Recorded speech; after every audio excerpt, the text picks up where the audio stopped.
saya akan menjelaskan untuk fungsi dari kode ini. Yang pertama yaitu import libraries, yang dimana baris ini mengimport semua library yang diperlukan untuk analisis dan pemodelan data. Ini termasuk Pandas untuk manipulasi data, Scikit-learn untuk pembelajaran mesin, dan Matplotlib atau Seaborn untuk visualisasi data. Kemudian load dataset from CSV file. Baris ini membaca dataset dari file CSV yang disimpan di lokasi tertentu dan memuatnya ke dalam struktur data Pandas data frame. Kemudian display summary statistik. Baris ini mencetak ringkasan statistik dari dataset yang dimuat menggunakan metode describe dari Pandas data frame. Kemudian untuk fungsi-fungsi yang diimport, di train test list fungsi yaitu fungsi untuk membagi dataset menjadi subset pelatihan dan pengujian. Kemudian standar scalar yaitu fungsi untuk mengukur data sehingga memiliki rata-rata 0 dan varian 1. Kemudian logistic regression yaitu model regresi logistik untuk klasifikasi. Kemudian akurasi score yaitu fungsi untuk menghitung akurasi dari model klasifikasi.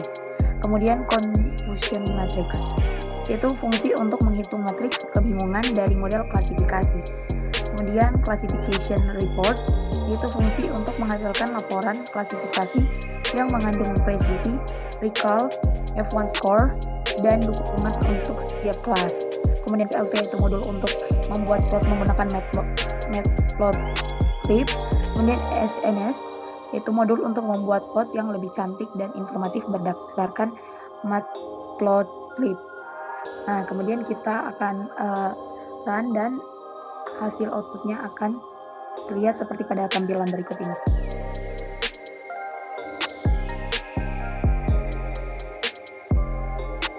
Selanjutnya kita masuk pada pengenalan data.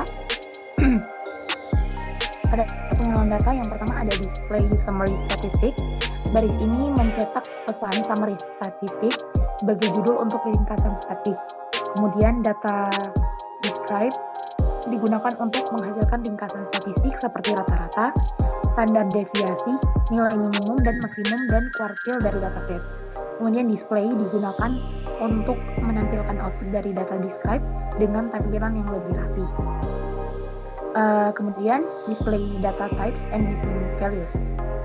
Nah, di sini baris ini mencetak pesan data types and missing values sebagai judul untuk tipe data dan nilai yang hilang. Kemudian ada data info digunakan untuk menampilkan informasi tentang dataset termasuk jumlah entry non-null dan tipe data untuk setiap kolom. Kemudian display digunakan untuk menampilkan output dari data info. Nah, selanjutnya kita masuk pada check for missing values. Nah, baris ini mencetak pesan missing values in each column sebagai judul untuk nilai yang hilang dalam setiap kolom. Di sini ada data is null, sum digunakan untuk menghitung jumlah nilai yang hilang atau non atau null dalam setiap kolom dataset. Kemudian display digunakan untuk menampilkan output dari data is null dan sum. Nah, dengan menjalankan kode tersebut, kita akan mendapatkan ringkasan statistik informasi tentang tipe data dan nilai yang hilang, serta jumlah nilai yang hilang dalam setiap kolom dataset. Kemudian ketika kita run kode tersebut, maka tampilannya akan seperti pada tampilan ini. Untuk outputnya.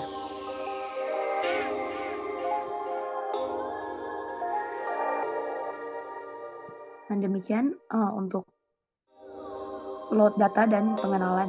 Selanjutnya akan dijelaskan oleh teman saya.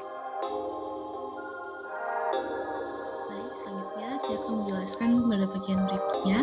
Di sini teman saya sudah melakukan running untuk bagian dari yang bisa kita lihat pada layar dan menampilkan output sebagai berikut. Dan nanti kita masuk pada yang selanjutnya, yaitu pada bagian transformasi data. Untuk yang lain pertama, di sini terdapat komen dengan visualize data distribution, yang mana kita masuk ke penjelasan dari coding yang ada. Pada bagian transformasi data ini, beberapa tahap yang melakukan dalam pemrosesan data, dan dia juga berfungsi untuk sebagai persiapan dari pemodelan. Yang pertama untuk line plt.figure dan fix size sama dengan 12,10. Baris ini adalah baris yang mengatur ukuran gambar atau figur yang akan digunakan untuk visualisasi.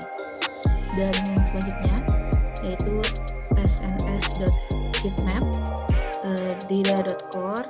Di sini true, dan ini adalah fungsi untuk menggunakan library Seaborn yang akan membuat peta panas atau heatmap dari korelasi antara variabel dalam dataset dari data.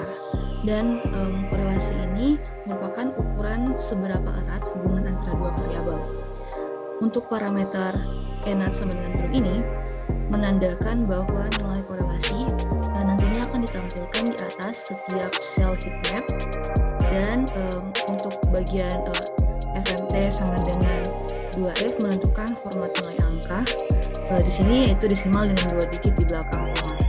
Selanjutnya pada bagian plt.title correlation matrix, di bagian ini dia berfungsi untuk nantinya akan memberi judul pada heatmap yang dihasilkan. Dan untuk yang berikutnya itu plt show. Di sini dia menampilkan heatmap yang telah dibuat. Dan pada bagian selanjutnya yaitu pemisahan data menjadi fitur dan variabel target. Di sini bisa lihat split the data into features and target variable. Di sini ada x sama dengan data.drop dan target x sama dengan 1, lalu y sama dengan data target.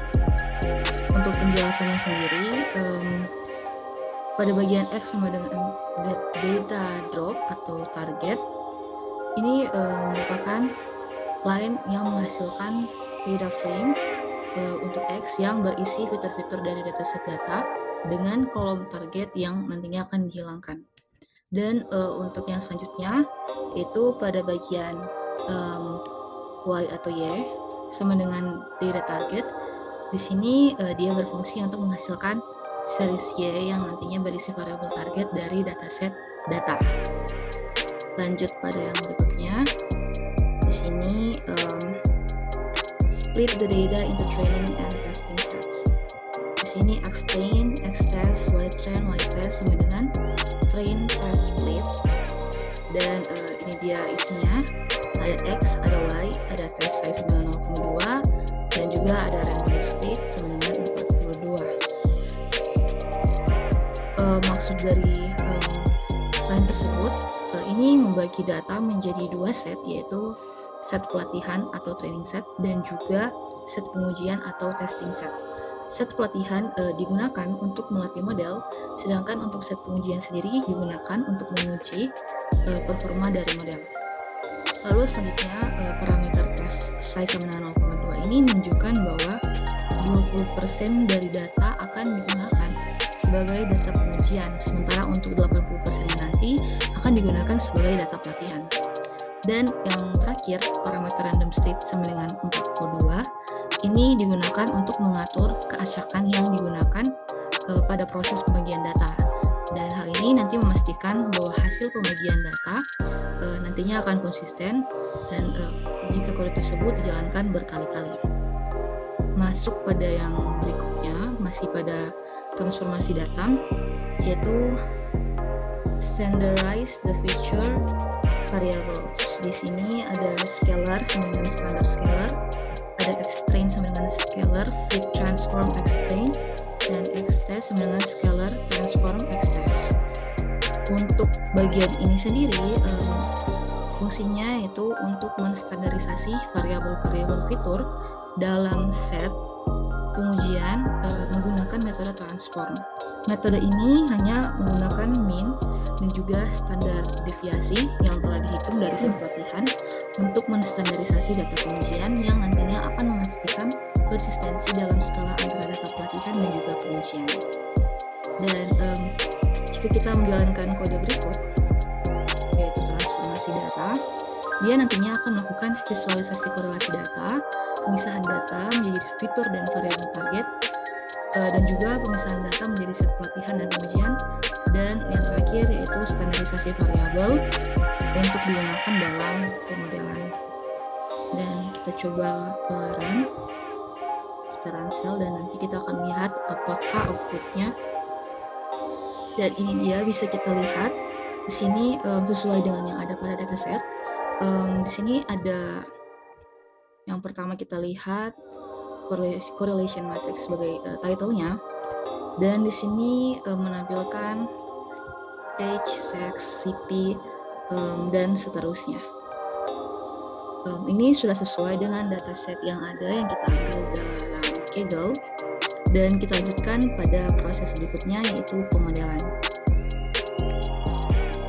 Untuk pemodelan sendiri, di sini merupakan tahapan dalam membangun dan juga melatih model regresi logistik atau logistic regression. Dan untuk tahapannya sendiri, pada yang pertama, build and train the logistic regression model. Itu yang di sini kita lihat ada model sebenarnya logistic regression, model fit, X-train dan Y-train. Lalu di sini ada make prediction, di mana Y-pred sebenarnya model predict X-test. Di sini untuk yang pada bagian pertama, model sebenarnya logistic regression, ini menjelaskan bahwa objek model regresi logistik dari kelas logistic regression dan juga model regresi logistik ini merupakan salah satu model yang umum digunakan untuk masalah klasifikasi, di mana variabelnya sendiri adalah biner atau dua kelas. Dan untuk pada bagian melatih model fit, di sini X-train, Y-train, ini menggunakan metode fit pada objek model yang telah dibuat sebelumnya untuk melatih model. Data pelatihan yang seperti saya jelaskan pada transformasi data sebelumnya, di sini digunakan untuk melatih model.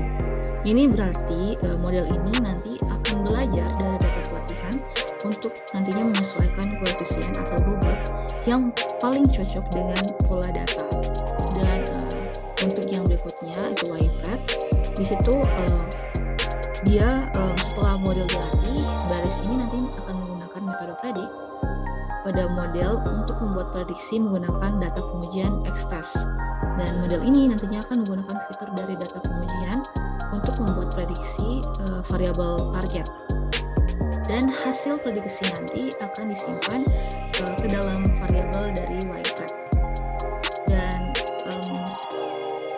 setelah tahapan ini selesai, kita akan memiliki suatu pemodelan model regresi logistik yang sudah dilatih dan bisa digunakan untuk membuat prediksi pada data baru atau tidak terlihat sebelumnya. Dan dalam konteks klasifikasi biner, prediksi nantinya akan menjadi label class, di mana biasanya 0 atau 1 untuk setiap contoh dalam data pengujian. Dan kita bisa langsung menjalankan pada bagian pemodelan, dan di sini sudah berhasil.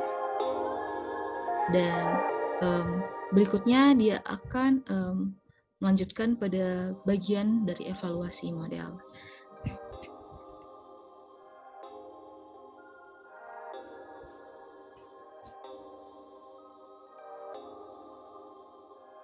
Nah, selanjutnya kita datang pada evaluasi model. Nah, di evaluasi model ini kita akan menghitung. Pertama, kita akan menghitung akurasi matriks kebingungan dan laporan klasifikasi. Metode yang pertama adalah akurasi skor. Dalam kurung Y-test, Y-pred. Itu Y-test dan Y-prediksi. Menghitung akurasi model dengan membandingkan nilai prediksi Y-pred dengan nilai sebenarnya Y-test. Selanjutnya, confusion matrix.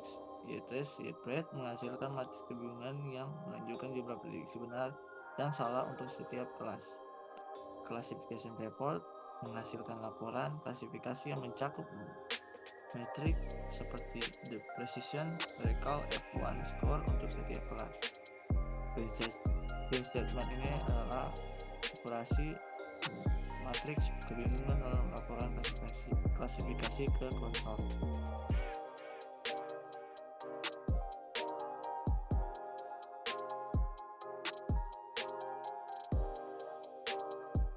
Nah,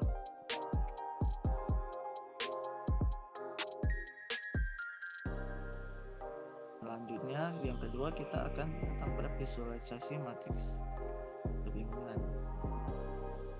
PLT figur ini adalah fungsi PLT figur fixed size 98,6 membuat figur untuk plot dengan ukuran 8 kali 6 inci. SLS head map dan seterusnya ini menghasilkan head map dari matriks kebingungan dengan representasi angka dalam format desimal D menggunakan palet warna biru. Mereka menambahkan label memberi X dan Y. PLT label untuk prediksi memberi label pada sumber X prediksinya sebagai predik. PLT label actual memberi label pada sumber Y sebagai actual. PLT title confusion matrix memberi judul pada plot sebagai confusion matrix. Dan PLT show yang terakhir menampilkan plotnya.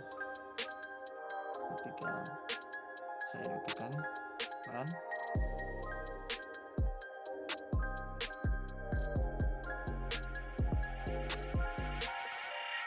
dia akan menampilkan outputnya seperti berikut. Ada akurasi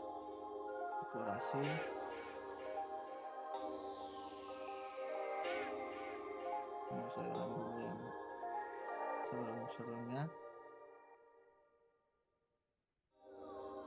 Dia akan menampilkan sebagai bentuk akurasi 0,7 sekian, confusion matrix, precision, recall, advanced score, support.